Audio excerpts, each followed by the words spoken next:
इसीलिए मैं आपसे कहना चाहता हूं, मुसलमानों से कहना चाहता हूं,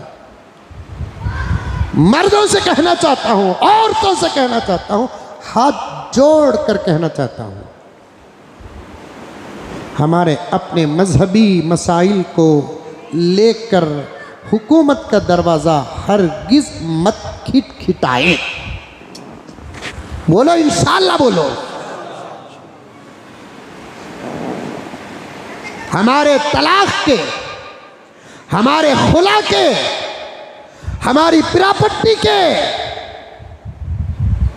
विरासत के, ये जो मुल्क में चल रहे ना मसाइल, कल तक अदालत में एक फैसला पास हुआ,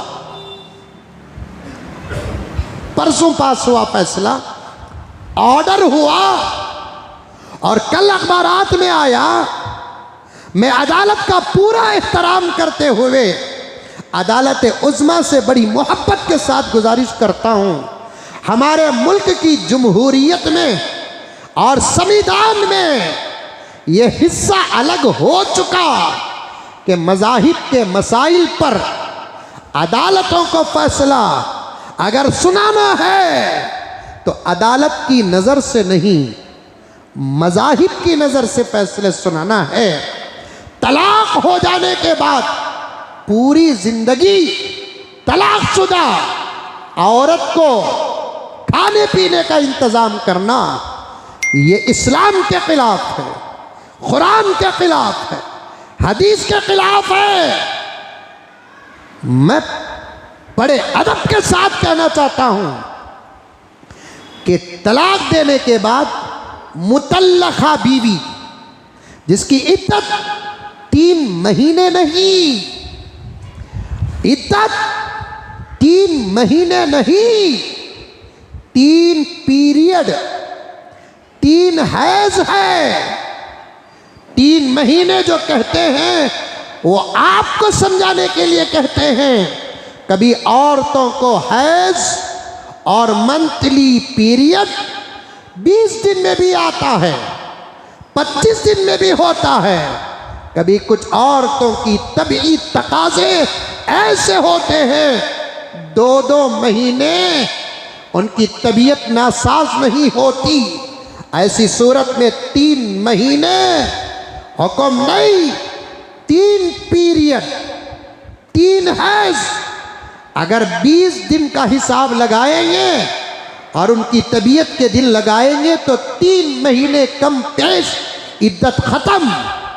अगर उनकी तबीयत बराबर नहीं, कभी कोई औरत 2 महीने में तबीयत ख़राब होती है उसकी, 3 महीने में तबीयत ख़राब होती है उसकी, तो अब ऐसी औरत के लिए 3 महीने नहीं, 3 हैज मुकम्मल होने तक 7-8 महीने लग जाएंगे तो उसकी इद्दत 7-8 महीने है। आई बात? आया मसला समझ में आया? अरे आया नहीं आया भाई?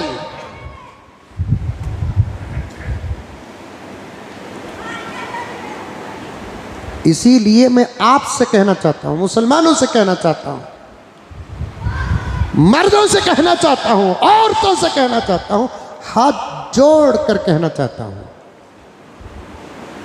हमारे अपने मजहबी मसाइल को लेकर हुकूमत का दरवाज़ा हरगिज़ मत खिटखिटाए।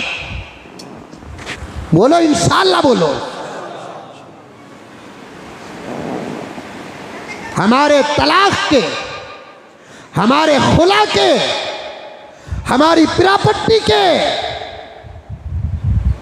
विरासत के, परवरिश के फैसले लेकर प्यारो, ऐ मोहम्मद के गुलामों, हरगिज़ पुलिस स्टेशन और अदालत का दरवाज़ा हरगिज़ मत खिटाओ।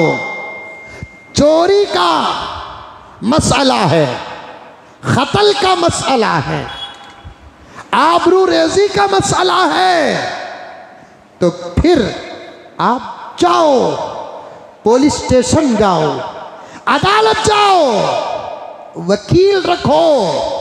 लेकिन तलाक और खुला के मसाइल इद्दत के मसाइल, विरासत के मसाइल, रज़ाअत के मसाइल, हिजानत के मसाइल, परवरिश के मसाइल लेकर एक एक हिंदुस्तानी मुसलमान से, बल्कि आवाज़ अगर कहीं और भी जाती है, पाकिस्तान भी जाती है आवाज़, इस आजिज़ की बात अगर किसी और मुल्क में भी सुनते हैं, पाकिस्तान पाकिस्तान नहीं रहा, अब नाम कुछ और है, काम अंदर कुछ और चल रहा है। नाम कुछ और है, अंदर काम कुछ और चल रहा है। और मेरी ये गुफ्तगू सियासत पर नहीं, शरीयत पर है। जब बात शरीयत की आ जाती है, मुझे सारी दुनिया के मुसलमानों की फिक्र करना, ये मेरे नबी की विरासत है। सियासत की बात मैं नहीं करूंगा। हमारे मुल्क और पड़ोसी मुल्क के दरमियान टक्कर है और हम कभी हमारे मुल्क का दामन नहीं छोड़ेंगे। लोग डाउट करें तब भी हम हिंदुस्तानी हैं, लोग शक करें तब भी हम हिंदुस्तानी हैं, लोग यकीन करें तो उनका एहसान भी हमारे ऊपर नहीं है। हाँ हो तुम्हें पक्के हिंदुस्तानी, जाबा बोलना, शुक्रिया भी नहीं बोलना। तू क्या हमने सर्टिफिकेट देता सो, हमें थे हिंदुस्तानी, हमें है हिंदुस्तानी, हमें रहेंगे हिंदुस्तानी इंशाअल्लाह। दुनिया की कोई ताकत हमारे मुल्क के रिश्ते को हमसे अलग कर ही नहीं सकता। 1 लाख मोदी पैदा हो जाए, 1 लाख अमित शाह पैदा हो जाए, 1 लाख योगी पैदा हो जाए, भेजने की टिकट तुम्हें क्या देते हैं सो हम ना, हमें तुम ना बहुत दूर तक भेजने का भी अगर तुम्हें चाहे तो इंतज़ाम कर सकते हैं। कोरोना में तो हमारी खिदमतें वाजी ही है, हमें जनाजे भी उठाए हैं, हमने अर्थियों को कांधा भी दिया, हमने जनाजे भी उठाए हैं, हमने अर्थियों को खांदा भी दिया है, खबरों में मिट्टी के मुट्ठियाँ भी दिए हैं। तो फिर हम हमारे गैर मुस्लिमों के मुर्दों को चिता में आग भी लगाया है। हम 1 मैन रोल नहीं, हर फन मौला है। 1 मैन रोल नहीं, हर फन मौला है, हम हर फन मौला है। समझ में आई बात है। बात जब शरीयत की आती है, मुझे पूरी दुनिया के मुसलमानों से बात करने का हक है, इसलिए कि ये फलसफा सुनो, मैं तुम्हारी माँ का बेटा तो नहीं हूँ, तुम्हारे बाप का बेटा तो नहीं हूँ, तुम्हारे खानदान का नसबी और दूसरे तरीके का रिश्तेदार तो नहीं हूँ, लेकिन तुम्हारे मोहम्मद का मैं भी ये गुलाम हूँ। अगर मोहम्मद की उम्मत को ये घर की फैमिली मान ले, मेरी ज़िंदगी के तुम हिस्सेदार हो, तुम्हारी ज़िंदगी का मैं हिस्सेदार हूँ। इसलिए प्यारो एक दूसरे तक बात पहुँचाओ। हमारे तलाक के, हमारे खुला के, हमारी विरासत के, हमारी परवरिश के, हमारी और हिजानत के ये तमाम मसाइल हरगिज़ पुलिस स्टेशन और कोर्ट लेकर न जाओ, मस्जिदें हैं, लेकर आओ, दारुल खज़ाए हैं, जाओ। और याद रखो, ये दुनिया है, फैसले करने में 19-20 अल्लाह करे कि ना हो। बाई चांस अगर कोई फैसला तुम हक पर होकर भी तुम्हारे खिलाफ आ जाए, अली की तरह मान लो, ज़माना तुम्हारा है।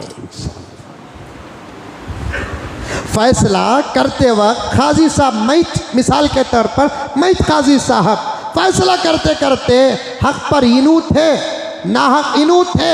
हालात को सुनने के बाद मेरे से कुछ मिस्टेक हो जाए और मैं फैसला इनके हक में देता हूँ, इनके खिलाफ सुनाता हूँ, तो आपका फ़र्ज़ बनता है कुरान और हदीस को खोलकर बग़ैर समथिंग के, रोबदारी के, गुंडागर्दी के, हंक्या मारे बग़ैर चाय पिलाए बगैर, दावत दिए बगैर अगर फैसला करते करते जाहिरी असबाब, अहवाल को, बातों को, अखवाल को सुनकर अगर मैं फैसला इनके बजाय इनके तरफ दे दूं तो फिर ये तो कबूल हो जाएंगे, फैसला उनकी तरफ हुआ, इनका कबूल करके उठना मैं समझता हूँ हजरत अली की रूह को खुश करने के बराबर है।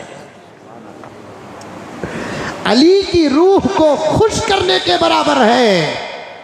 प्यारे आका की रूह मुबारक को खुश करने के बराबर है। और इसका सबर खबर में ज़ाय नहीं होगा, इसका सबर हशर के मैदान में ज़ाय नहीं होगा। इसका सबर जिसका बदला अल्लाह तबारक व तआला जन्नत में देंगे। अल्लाह करे कि इनकी भी अगर मग़फ़िरत हो जाए जन्नत में बताकर देंगे, हक़ पर वो था, फैसला दुनिया में तेरे तरफ हुआ, यहाँ सिवाय मेरे फैसले के किसी का फैसला चलता नहीं।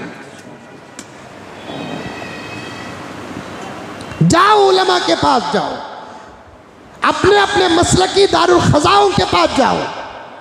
अहले सुन्नत वल जमात देवबंदियों का दारुल ख़ज़ा है सबीलुर रशाद में, जाओ वहाँ जाकर फैसले करो।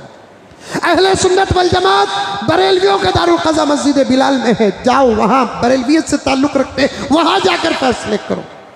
अगर अहले हदीस हैं तो फिर शिवाजी नगर के चार मीनार में शायद फैसले होते हैं। मैं बेंगलुरु की बात कर रहा हूँ। आपके शहरों में ये तमाम मसालिक मसलके सब हमारे हैं, थोड़ा बहुत इख्तलाफ है, शिद्दत की कोई ज़रूरत नहीं है। अपने अपने मसलक के मस्जिदों को जाओ और वहाँ मदरसों को जाओ, दारुल क़ज़ाओं को जाओ, वहाँ जाकर फैसला लो, वहाँ जाकर फैसला लो।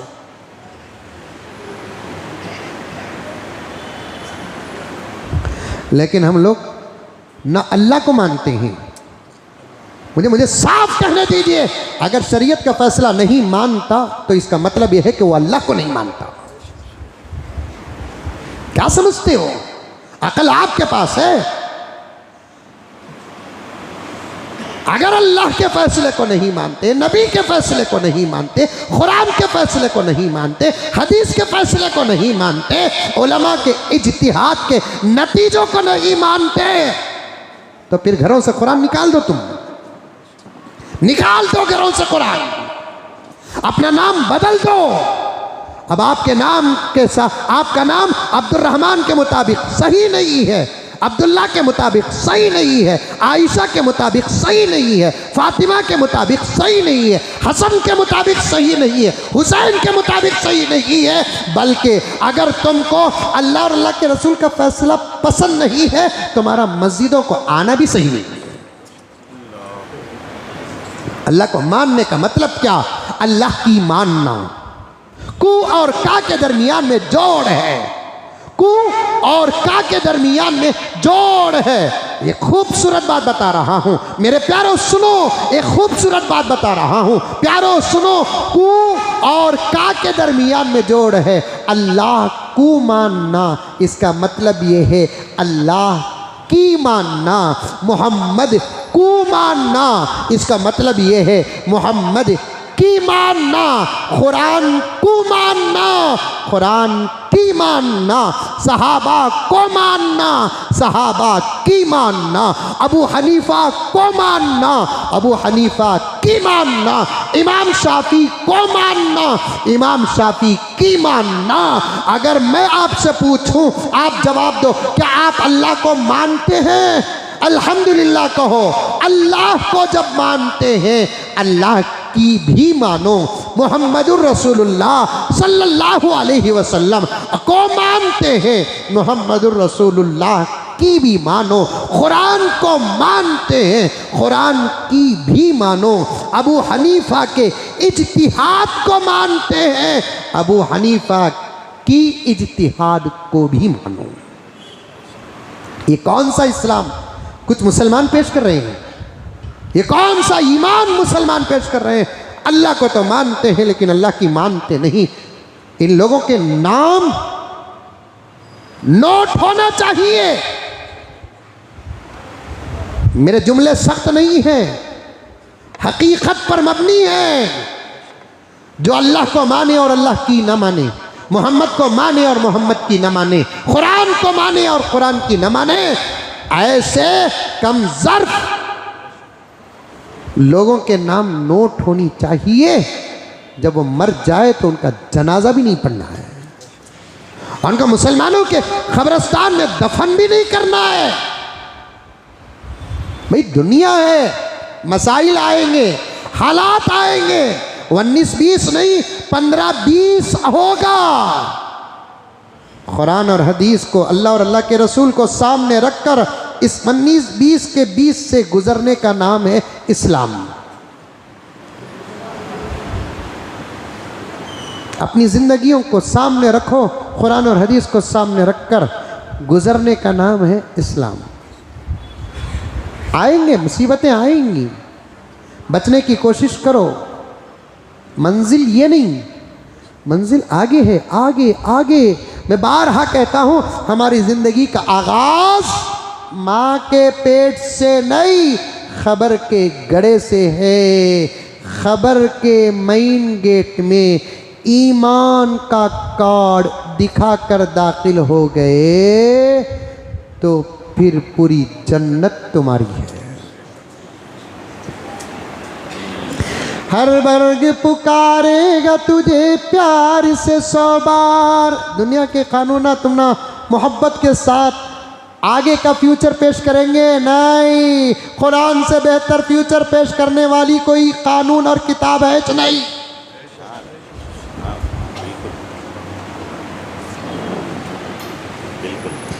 कुरान से बेहतर फ्यूचर मुस्तकबिल पेश करने वाला कोई कानून नहीं, और अल्लाह रसूल से ज़्यादा रहम करने वाली ज़ातें कोई नहीं है।